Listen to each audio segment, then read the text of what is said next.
Welcome to Politics Done Right. I am your host, Egberto Williams. This is the progressive program that will take the mystery out of politics. This is the program that will encourage you to make sure government becomes we the people. Whether you are liberal, conservative, or otherwise, you get to air your point of view.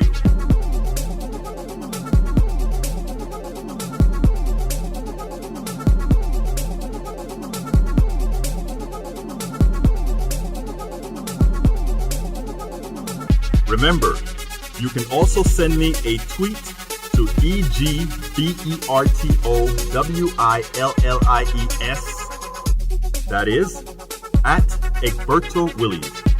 Let us engage. It is politics done right. 1, 2, 3, 4. Well, folks, welcome to one more edition of Politics Done Right. I'm Egberto Williams, your host. Thank you so kindly for being a part of the show. We are going to have a great show for you today. In fact, we're going to be debating a debate between the one and only economist, Dr. Richard Wolff, and as well with the founder of Whole Foods, John Mackey. They had the debate yesterday or a couple of days ago, and it turns out that the Richard Wolff team won, and the way they determine winners, well, we'll talk about that in a little bit. But, you know, we've been having this centrist debate and these debates on austerity and these debates on all these kinds of issues, right? And I tell you, folks, I want you guys more and more.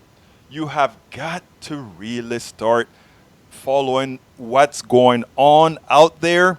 Please stay in touch with what we're doing. It is so important, because there's a lot of things, as we are talking about impeachment all of the times, and we're talking all these issues. There's a lot of things that are happening in the background that has a material effect on everybody, especially those older folk now who have a tendency to have the thought process that somehow they just may be centrist, and somehow these people who want to really help them are extremists or lefties or on the fringe, when those of us who get people use those nomenclatures on us, we are the ones that are trying to effect real change to make life better for most of these people. It's so important. So, folks, I really need you to listen here. And not only do we need you to listen, we need you to, again, because a lot of this you're not getting on mainstream media, right? Because what I'm about to tell you right now, I'm pretty sure you didn't hear it on MSNBC, CNN, or any one of these other things, because it occurs behind the door, behind the scenes.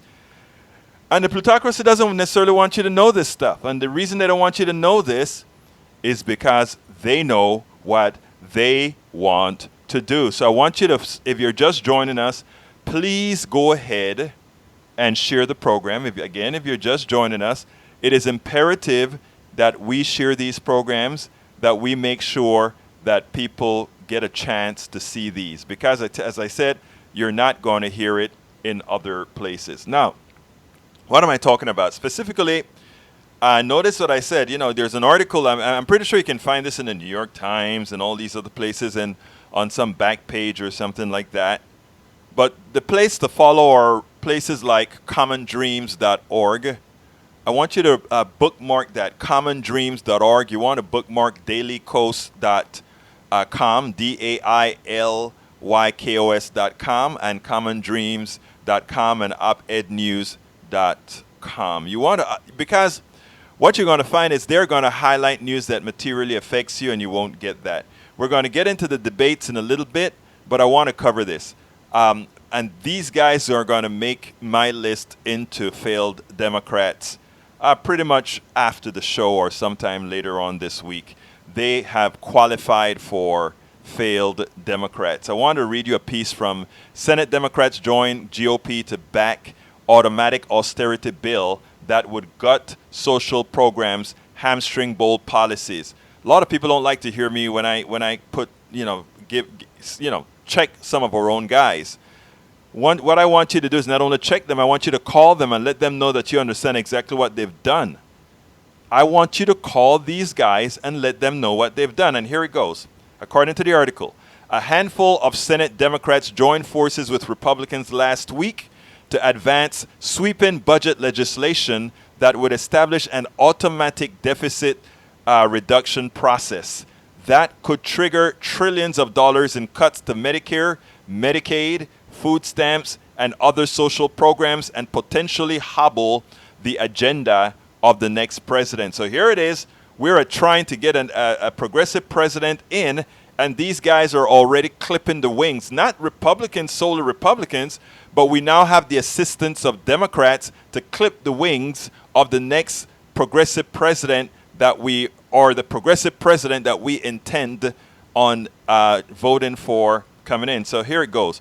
The Bipartisan Congressional Budget Reform Act, S 2765, Senate Bill 2765, authored by Senators Sheldon Whitehouse, Democrat of Rhode Island, Mike Enzi, Republican of Wyoming, passed out of the Senate Budget Committee on November 6th.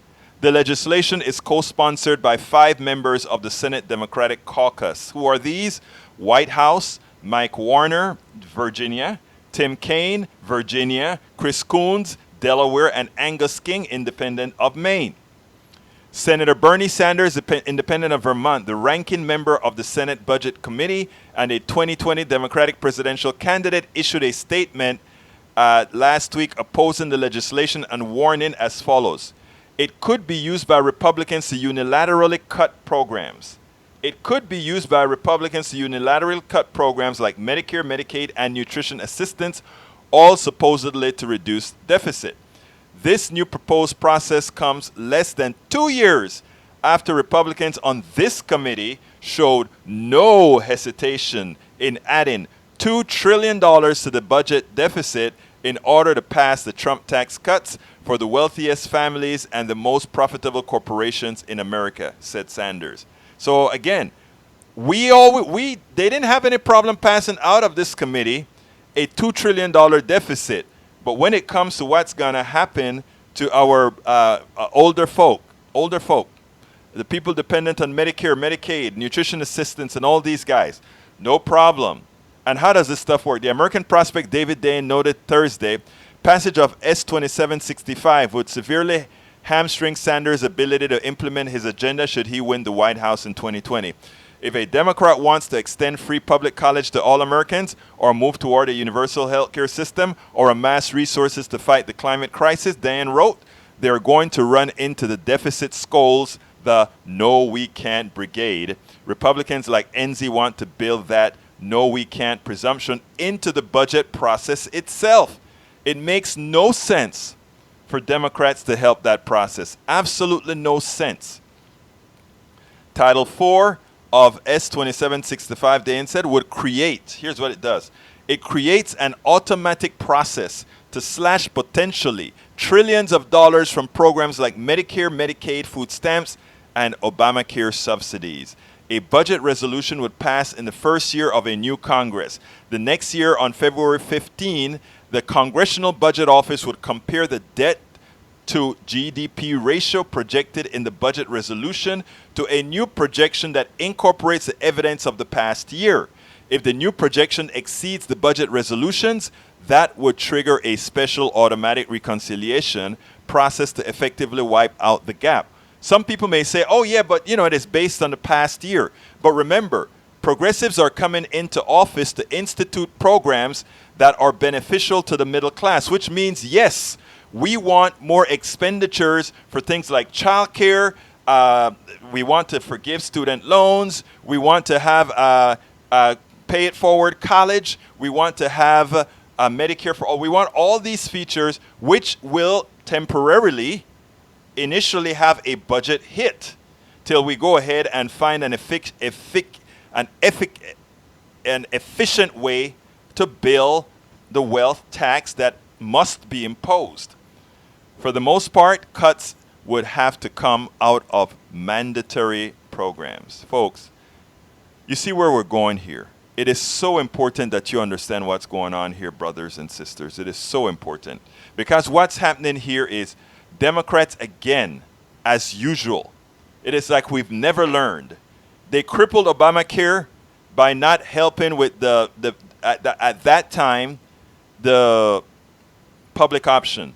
Now they want the public option. Now that people really want Medicare for all, they want to settle on the public option. So we have to understand what's going on here. We have to understand the game that's being played here. And we have to understand the complicity that many Democrats are given hold here, which means what's really happening here, folks, is this. These guys have their corporate masters who realize that absent putting these kind of debt pills into bills, their bills will go up. Their taxes will go up, which deservedly so should go up. In the analysis of S2765 last week, Richard Kogan, a Joel Friedman of the Center on Budget and Policy Priorities, wrote that the bill amounts to automatic austerity that could drive harmful budget cuts. Is that what we want? Are we going to cripple the next administration before it begins, which ensures it only lasts, what? One term. Because remember, the administration that goes into 2020, or actually starts taking into effect 2021, they must get in power and they must execute right away. They have to get into power, and once they're into power, they have got to move right away. And that's what it's all about. So folks, if you're just joining us, please do remember, we need you to share these programs. We need you to, if you're just joining us, if you've just logged in, if you've just come on, please share this program immediately. We need you to share these programs immediately. For those of you who've just joined me, I noticed that Coffee Party just came online. For those of you who've just joined me, we were talking about Democrats just signed on to a bill that in effect is going to start austerity. So take a look at it. If you haven't seen it, the beginning of the program, we take care of that. Anyhow, let's get busy. Hello, Lee Grant. Welcome aboard, my brother. All right, let's get busy with the program. Title of the program today is Economist Richard Wolff Annihilates Whole Foods founder John Mackey in Capitalism Debate. And this was a great debate. And what I've done is I've cut out excerpts where I will make the narrative that we want to talk about so that we can actually discuss that further. And if you have questions, again, you can always call us in at 646-716-5812. Again, that number is 646-716-5812. Likewise, you can go to our page, Politics Done Right with Egberto Willies on Politics Done Right with Egberto Willies on Facebook. And you can go ahead and like the page and you can comment on the page. We're going to have fun with this today, but let's get busy with this pretty soon. Here we go. The first clip that I want, let me start the program first. It goes as follows. Platitudes and delusion versus Americans' lived experience. Professor Economist Richard Wolff schooled Whole Foods founder John Mackey on capitalism. Economist Richard Wolff made the pretentious John Mackey seem like your typical snake oil salesperson as the professor countered and explained the capitalism doctrine. He did it better than any capitalist could. Richard Wolff did not try to specifically articulate what a replacement system for capitalism as we know it would be called. That said, he described the tenets of said system, which when expressed is clearly more humane and democratic than our current economic model. Perfectly so. The debate conducted by Intelligent Squared Debates. It was conducted by Intelligent Squared Debates. The winner of the debate is determined by who had the largest positive movement from the baseline. Dr. Wolff and his partner, Jacobin's Bhaskar Sunkara, beat out John Mackey and Reason's editor-in-chief, Katherine Mangu-Ward. It was a good debate. I've brought you the better part of the highlights and for you to see. So what I'm going to do is I'm going to start the debate with the first part I list. Economist Richard Wolff explains in this clip. Economist Richard Wolff explains the realities of capitalism. I want you to take a look at this, and then we'll take it on the other side. So I'm the professor. And as the professor, I got to start off with a little lesson. Capitalism is not a market. Markets do not distinguish capitalism from other systems. We had slavery in this society, characterized above all by a market. Shall we celebrate the market, or are we ashamed of the market in human beings? Think about it. Markets have done some of the ugliest things in the history of the human race, but that's not my concern, although if we were discussing markets, it would be. Capitalism is a way of organizing the production of goods. It's different from slavery because it doesn't have a master and a slave. It's different from feudalism because it doesn't have a lord and a serf. But it's like them because it's divided society into two. One, as a minority, has all the power. We call them nowadays employers. And the other ones don't, and we call them employees, although in their dreams they know they're serfs and they're slaves. If you want to criticize capitalism or defend it, you ought to know what it is and what it isn't. So let me argue why capitalism is not a blessing. I'm going to give you 4 reasons. It's unstable, it's unequal, it's undemocratic, and it's unsustainable ecologically. Any one of them should do. Any one of them should make you a skeptic. All 4 of them should make you, like me, an opponent. So let's do it quickly. Unstable. Everywhere capitalism has settled, everywhere, for 250 years or more, it has produced an economic downturn on average every 4 to 7 years. A recession, a depression, a downturn. You got a lot of words for this because it has traumatized every society where capitalism has settled. Throughout the history of capitalism, every effort was made, stop this, fix this, because the system shakes every time it collapses. You know, like after 2008. That's why we're here tonight.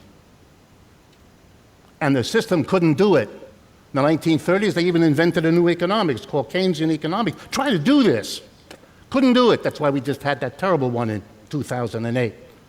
If you live with a roommate as unstable as capitalism, you would have moved out long ago. Unequal. Earlier speakers made statements that are, again, I'm a professor, so I have to look at the statistics, boring as it is.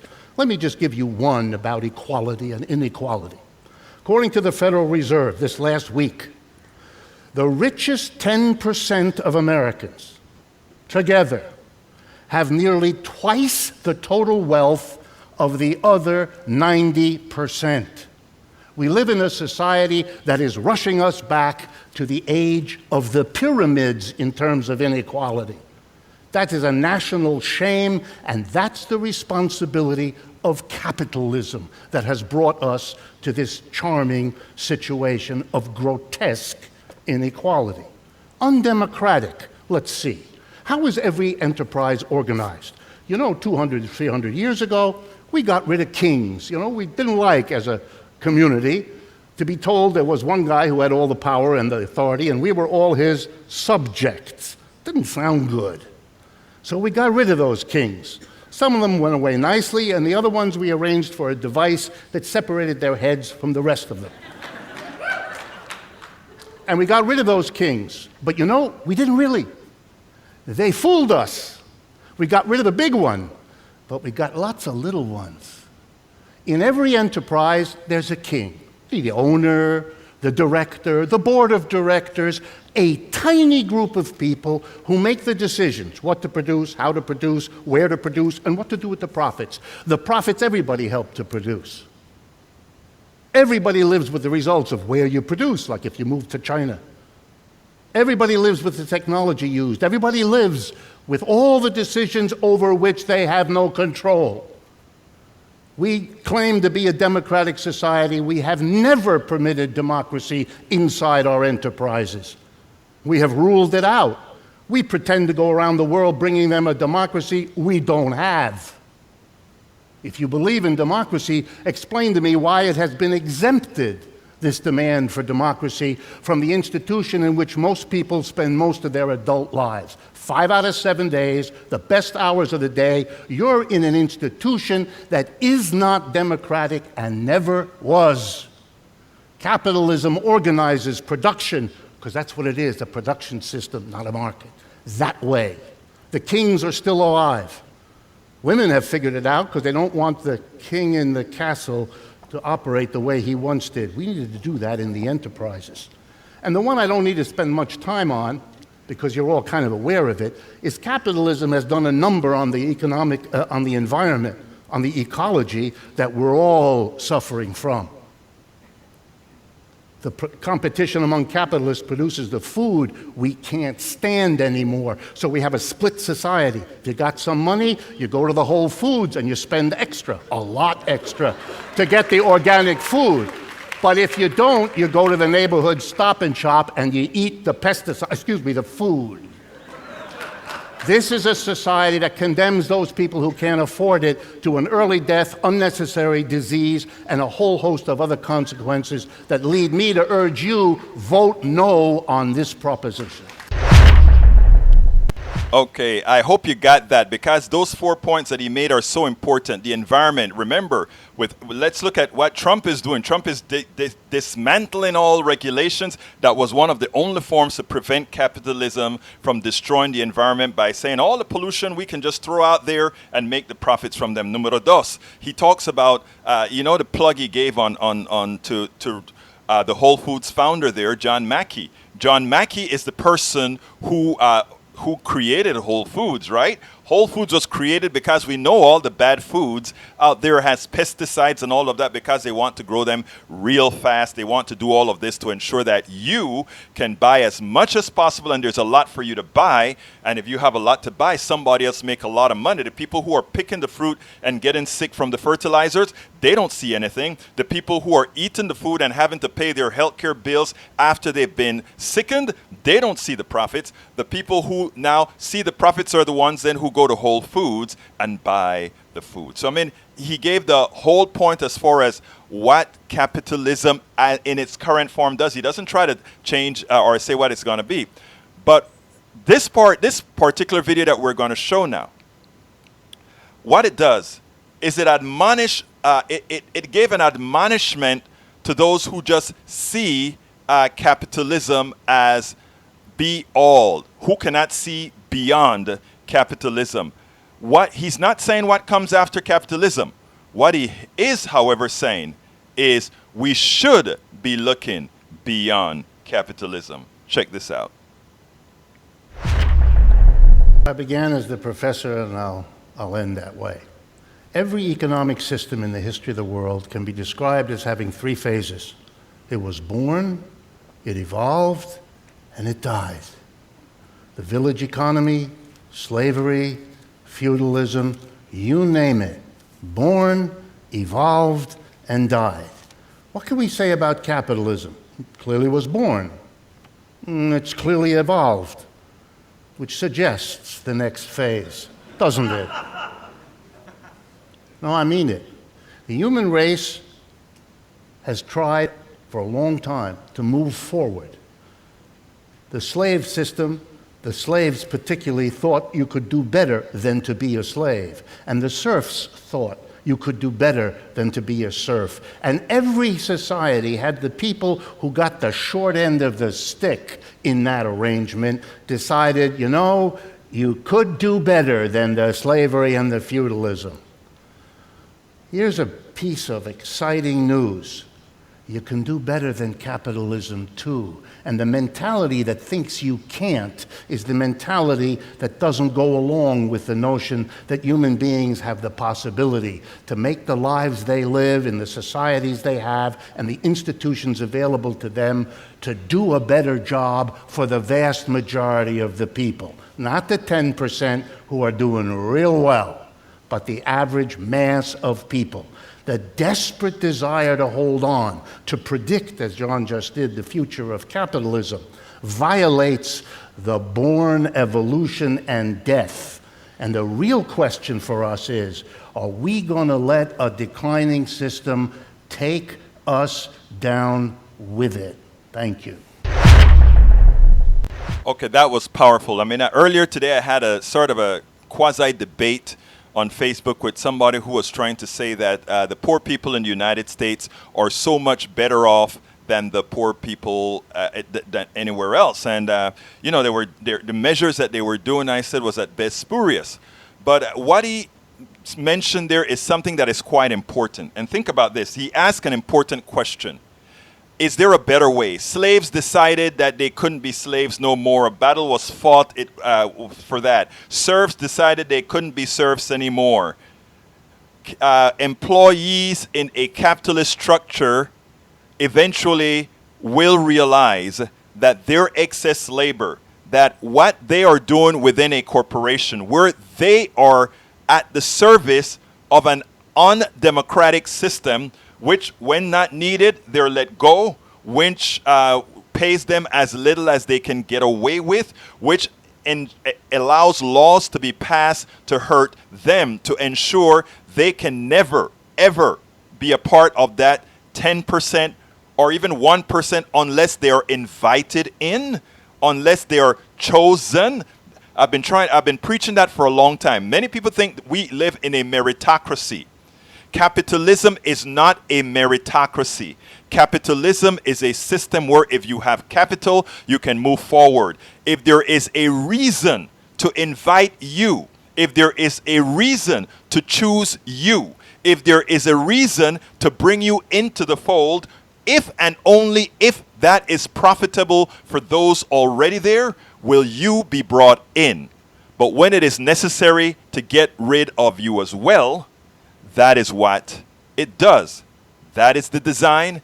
That is how it goes. Now, in this next scenario, he goes ahead and he debunks the rosy scenario that the Whole Foods founder and the Reason's editor-in-chief tried to make. I want you to listen to this one. It's pretty darn good.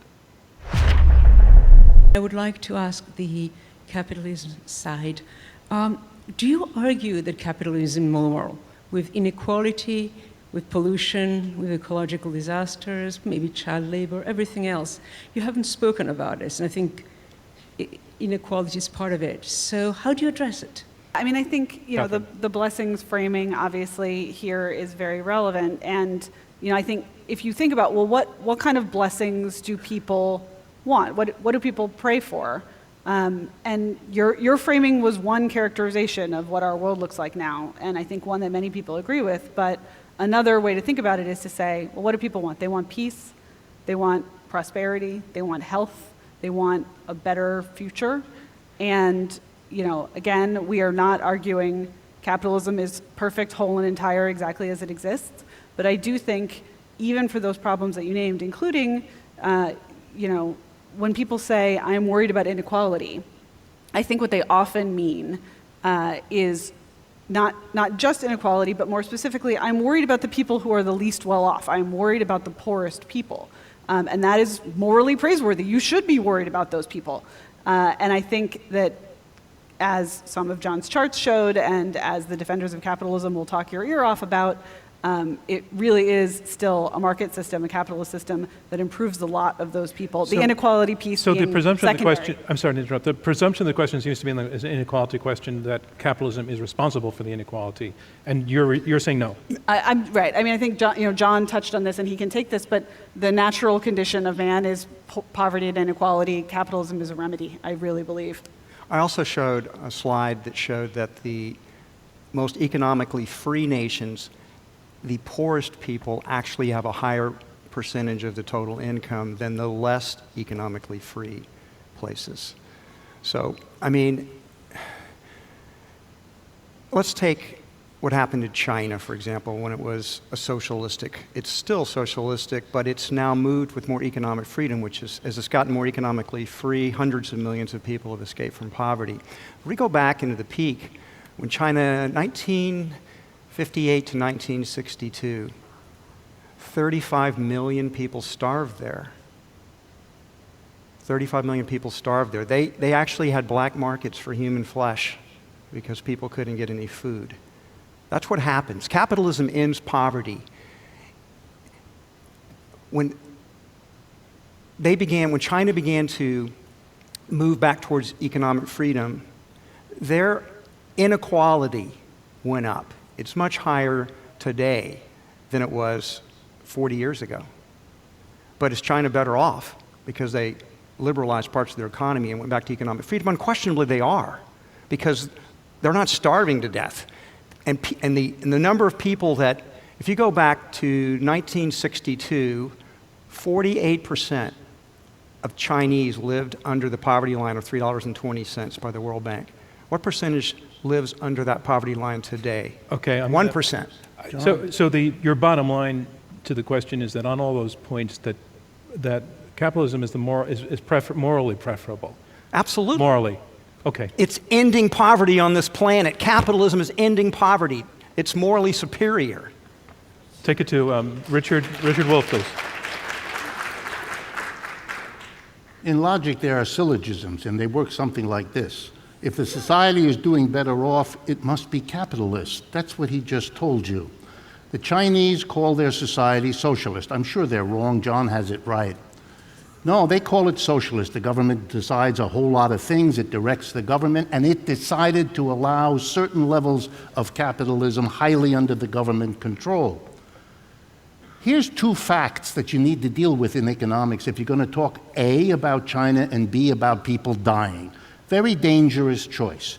The two fastest growing economies in the world, one in the 20th century and one in the 21st, the fastest growing economy in the 20th century was the Soviet Union, which did not bring in capitalism the way the Chinese Socialist Communist Party did. And the one in the 21st century that grew fastest was the People's Republic of China, which it is now able to challenge the United States. I'm not endorsing those societies. I'm talking about the economics that they set out to achieve, which was to stop being as poor as John illustrated and to become much less poor. And they achieved that with a powerful central government and a socialist program full of all kinds of things I don't like, but that's a separate matter because they set out to grow their economy, number one.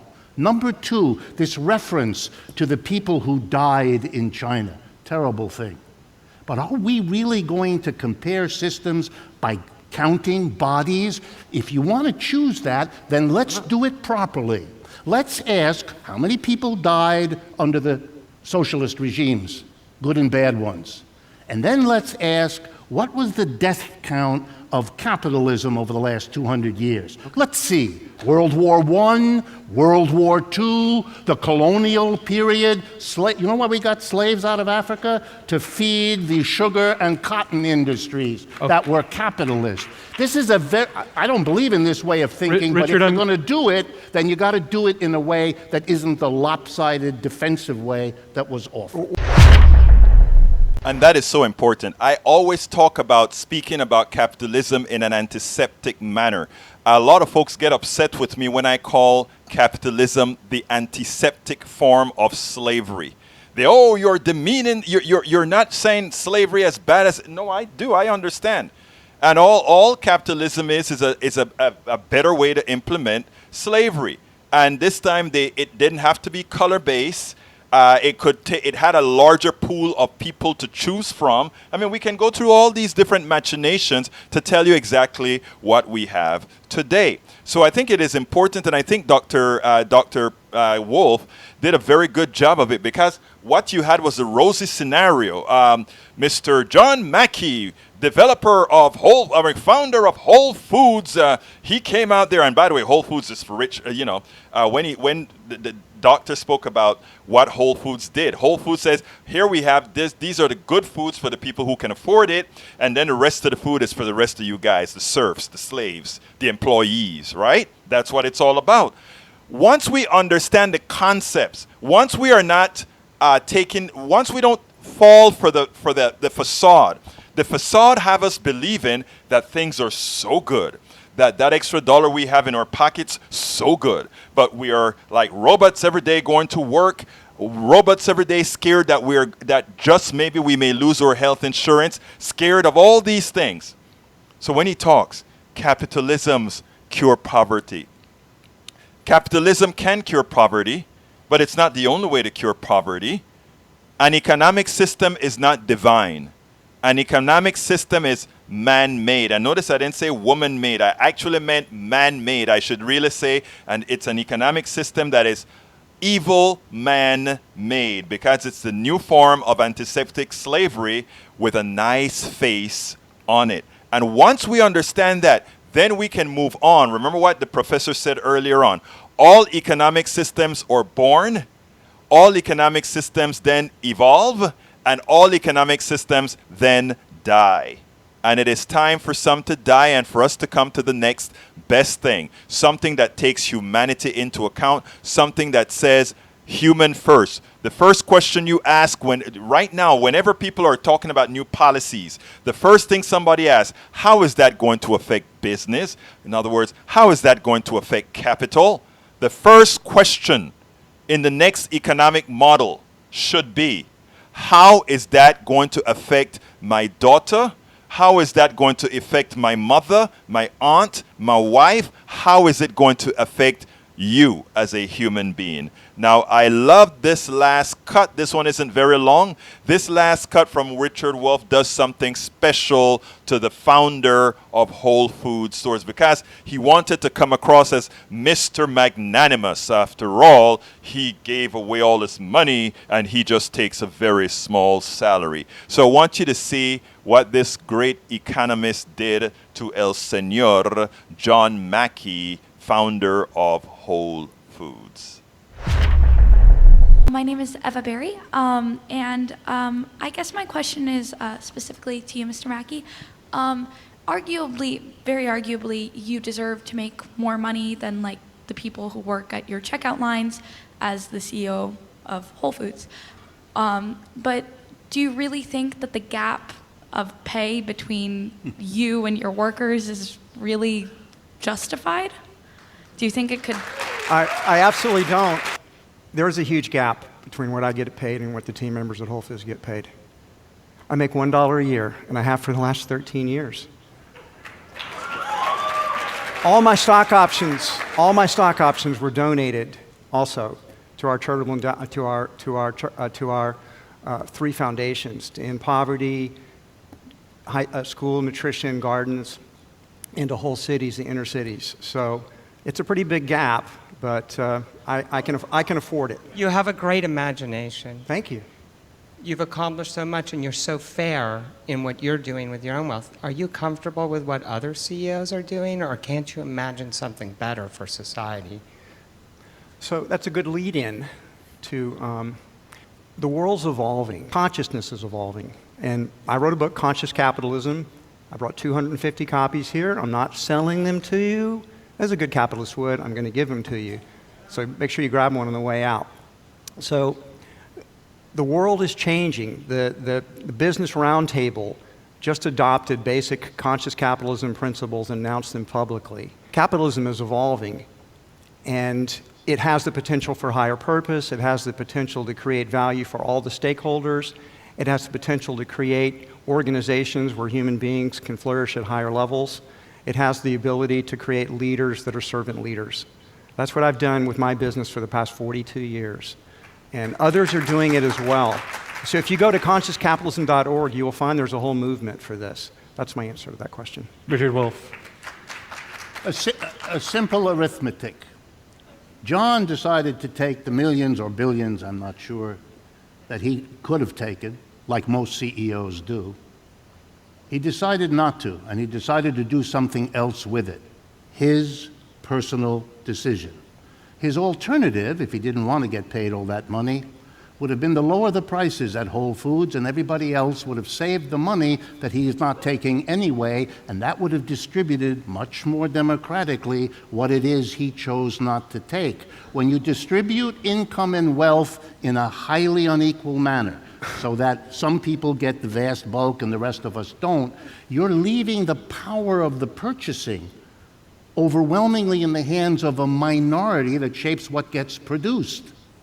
That's the question of whether you are free or not, to use their language, or you live in a society that skews who gets produced, what gets produced, because you're giving a disproportionate amount of the income to a tiny portion of your population. That would be true if we had a monopoly, but we don't. People can shop wherever they want to. That's capitalism. There's competition. You sold your company to a monopoly, you know that.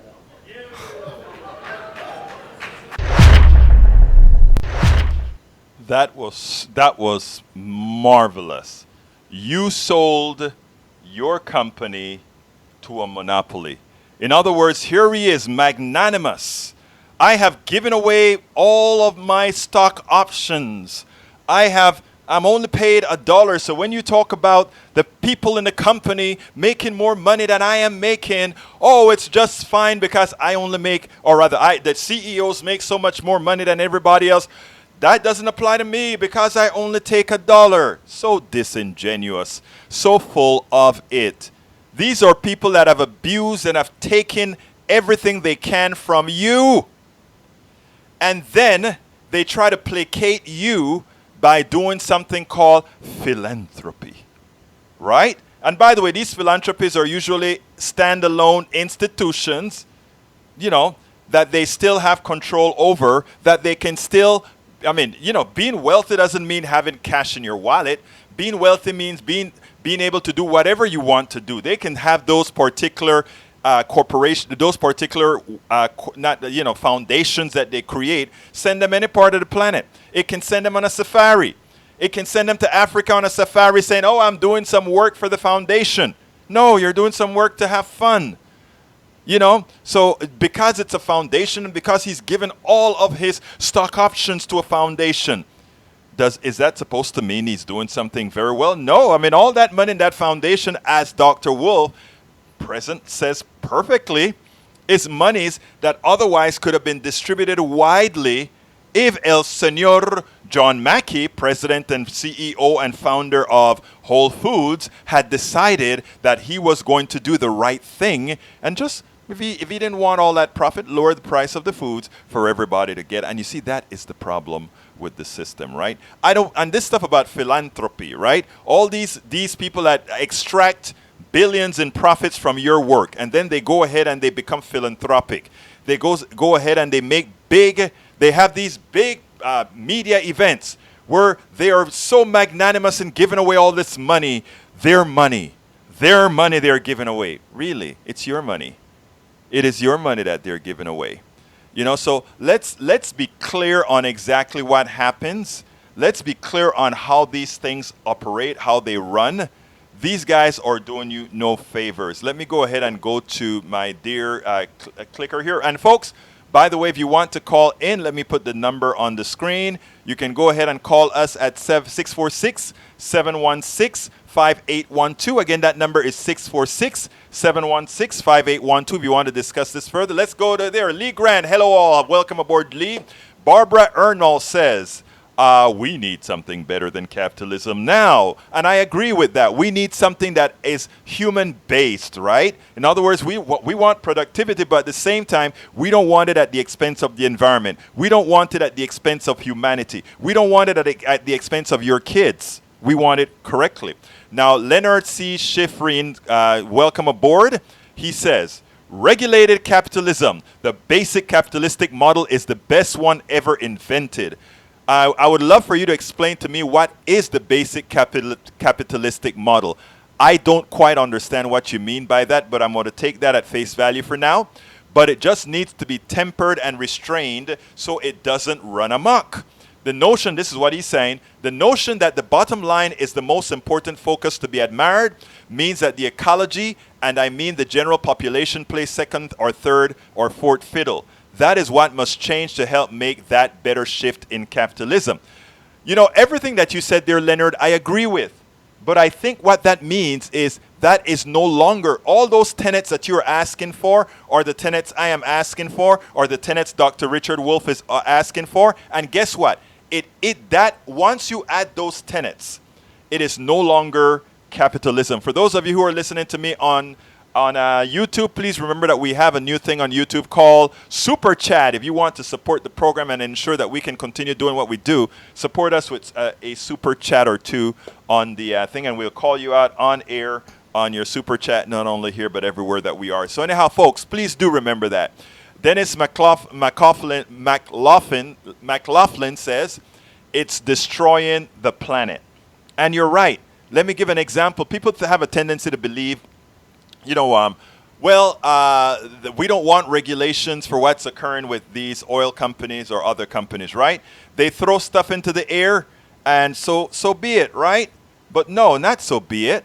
My friends, you are the one paying for that. What they call those are things that they call externalities, right? In other words, if you're burning gasoline and all that kind of stuff, and it throws all those oxides in the air, and it throws all those other metals and all these other chemicals in the air, here's what happens: you breathe that in, you get sick. You are responsible for paying for your cure for something that a company does to you and does not include in the cost of the particular material. So gasoline, whereas we can buy it for, let's say, $3 a gallon, if we were to institute the cost of health care, the diminished health care that you have to pay for because of burning their product, if we have to pay for the health care because of the benzene that's thrown in the air, in the ground, because of all these things that these corporations create, if we were putting that onto the price of gasoline, then it would make sense, right? We put that onto the cost of gasoline, and when you get a lung disease, you go ahead and you build a company who created the problem that created that. But you know, that's not going to happen. And by the way, that isn't anathema to capitalism. That is paying your bills. Okay, let's go. Karen Andreessen. Welcome aboard, Karen. Unfettered capitalism creates a few winners and a lot more losers. By definition, Scandinavia seems to have regulated their capitalism by taxing the wealthy more and providing strong social safety nets for its people. We should learn from them. You're absolutely right. Now, people have a tendency to say, well, you know, you're going to limit growth, or if you take a look at the true or the purer capitalist countries, their growth rate's much larger, much greater. They're absolutely right. The rates would be greater, but here's what I explained to somebody on Facebook earlier today when we were talking about this issue, right? Let's say that in capitalism, this economy is going to grow by $2 trillion. I'm just throwing numbers out there. Let's say this economy is going to grow by $2 trillion. But in an economy where you have a solid social safety net, that economy only grows by, let's say, $1.5 trillion, a whole 25% less. I'm just throwing numbers out there, right? But let's say now that in that $2 trillion, we get that 10/90 distribution that we have today, right? Meaning that 10% of that $1 trillion go to the people, to the bottom 90%. And then 90% of that $2 trillion go to all the top people, the 10%. What that means in that economic model, that, okay, 10% of $2 trillion, $200 billion go to the people, to the 90%. Let's go now to an economic model that may only have 1.5% growth, right?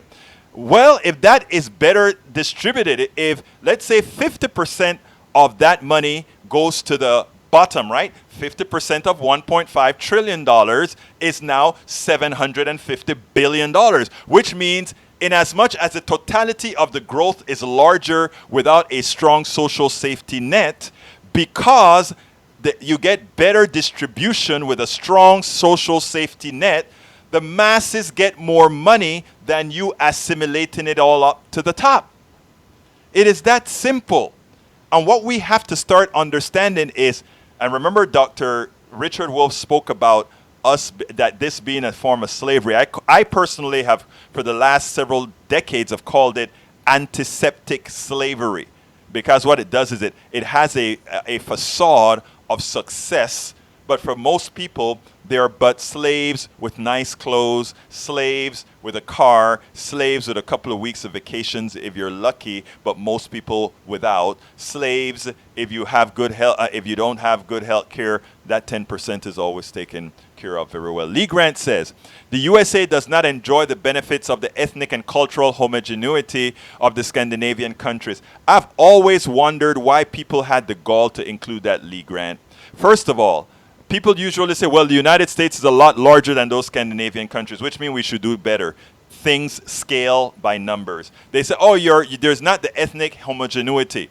What does ethnic homogeneity have to do with providing a service? That is a trope, right? In other words, that most Scandinavians are white, how does that make having a humane healthcare system, a humane system of benefits, any less difficult or more difficult in the United States where we have different folks? If we all do it on a socio-economic basis, right? If we all make sure that these things have a socio-economic model, what difference does it make, the ethnic makeups? It makes absolutely no difference. That is what people like to put out there when they're trying to stop the debate. Karen Andreessen says, public-private partnership, private partnership as we seen in privatization of public education, is the socialization of risk. They use public funds, but they socialize the profits. That is so true. The public schools lose a lot of funding. The charters also game the system by rejecting the most expensive to educate, and those students end up back in underfunded public schools without adequate funding. The big winners are the corporations, not the students. Exactly. There are parts of our economy that do not belong in the private sector. There are parts of our economy that should never, ever be part of the private sector. Healthcare should not be a part of the private sector. Education should not be a part of the private sector.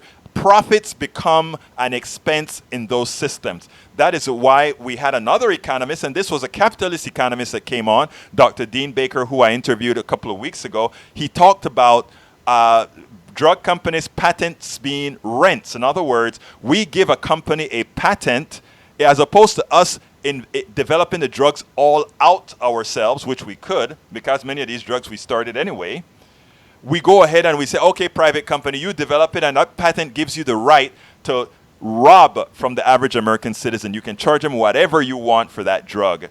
That is what the patent system does. Why don't we instead develop the drug, increase taxes to develop the drugs, right? It'll still be more than the amount of money you're paying to the drug company so that they can give that money to their rich shareholders, to the rich executives and everybody else. You see, if you take a look at it from a non-ideological point of view and simply a mathematical point of view, it's not at all difficult. It is not at all difficult. So what we're hearing from Richard Wolff about the system that comes after, I don't know what to call the system that comes after. I'll be frank with you. I don't know what we should call it. I don't think we should call it socialism. I don't think we should call it any of that just because of the connotation that these words are currently having. Some of my brothers from DSA is going to say, come on, Egberto, lean into it. I lean into it when where it makes a difference to lean into it. I go ahead and I tiptoe appropriately if I'm going to be more effective otherwise. So folks, please remember this is a call-in show. We have time probably for one call, 646-716-5812. Again, that number is 646-716-5812.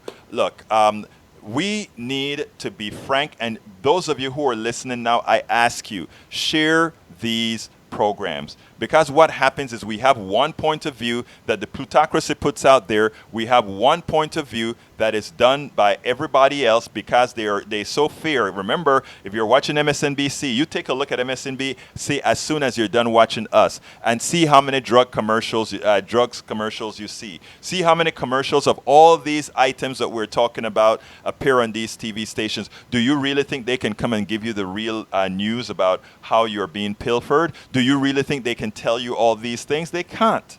They cannot do that because telling you that would be anathema or would be in direct conflict with the advertising that they have on their air. So folks, please remember, we need to share these programs. We need to enlighten all our brothers and sisters. And the one last ask that I have other than sharing is those of you that are listening, please consider becoming subscribers. To become a subscriber, just go to politicsdoneright.com and choose Patreon or any other form of saying, I want to subscribe to a progressive show that is out there making a difference. Yesterday, I spent some good quality time at Lone Star College, a community college out here, speaking to young Gen Zs and millennials. It was one of the greatest feelings. I do this every year when they have mentors come in to talk to these kids. And the most, I get a whole lot out of these things. I really do. Talking to these kids, they give me direction. They help me know how best to transmit the message, not only to them, but many times to also their parents. So I had a whole lot of fun as we spoke together at the community college, et cetera, et cetera, et cetera. But it's so important for us to realize these kids need us to help with direction, and we need to ensure that the policies that we are supporting are in line with their needs. We're coming close to the end of the program. I'd like to ask you once again to please go to politicsdoneright.com. Please go to politicsdoneright.com. That is what you see on the screen there. Go to politicsdoneright.com. Consider subscribing to our podcast, our show. It is very inexpensive, and I can guarantee you we are doing the work. We just don't sit down behind a screen and a keyboard. We're all over. In fact, tomorrow, on Saturday, I'll be on a panel with the Women's Organization, National Organization of Women, where there's going to be a panel on activism right here in Houston, Texas. We're going to have fun. We're going to keep it going. Folks, thank you so kindly for being a part. Support Politics Done Right. And others, you have a wonderful day. You know how I end this, baby. My name is Egberto Willies. This is Politics Done Right. And you know what? I am what? Out! Welcome to Politics Done Right. I am your host, Egberto Willies. This is the progressive program that will take the mystery out of politics. This is the program that will encourage you to make sure government becomes we the people. Whether you are liberal, conservative, or otherwise, you get to air your point of view.